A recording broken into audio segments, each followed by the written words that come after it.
Does a seller really no longer pay the buyer broker commission? Well, everybody is asking this after the recent settlement with the National Association of Realtors. So let's talk about it.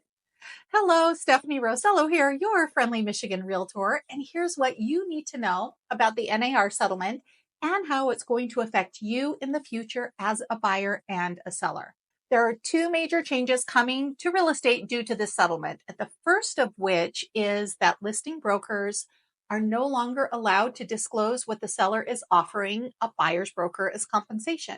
And I want to make this perfectly clear because there is a lot of misinformation going on around this part. This does not mean that sellers are going to stop paying buyer broker compensation altogether. What this means is that compensation just cannot be disclosed in the MLS listing. So after the new rule goes into effect mid-July, listing brokers and sellers can continue to offer compensation for buyer broker services. But these offers just won't be shown in the MLS. Now, the second big thing coming from the settlement is that us agents must get what's called a buyer agency agreement signed before we take our buyers out to see any homes. This agreement states the buyer's agent compensation and whether it comes from the buyer, the seller, or a combination of both. Now, since the settlement, I've had a lot of people ask me, instead of buyers paying their agents a commission or part of it, shouldn't they just go directly to the listing agent to avoid having to do that?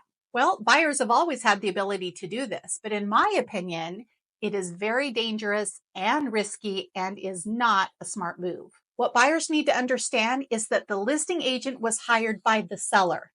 The listing agent's fiduciary duty is to the seller. And what that means is when it comes down to negotiating, the listing agent is going to be negotiating for the best interest of the seller, not the buyer.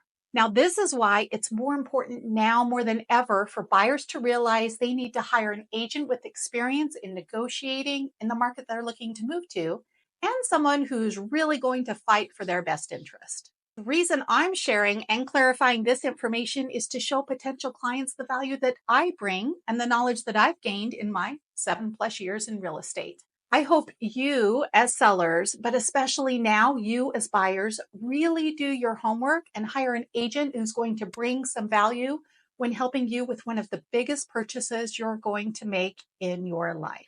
If you want to have a conversation with me about this NAR settlement or about the value I bring to you as a buyer or a seller, DM me or give me a call at 810-498-9896. Please like and follow me for more helpful real estate information, and feel free to share this video with others who may appreciate some clarification on the misinformation that's out there.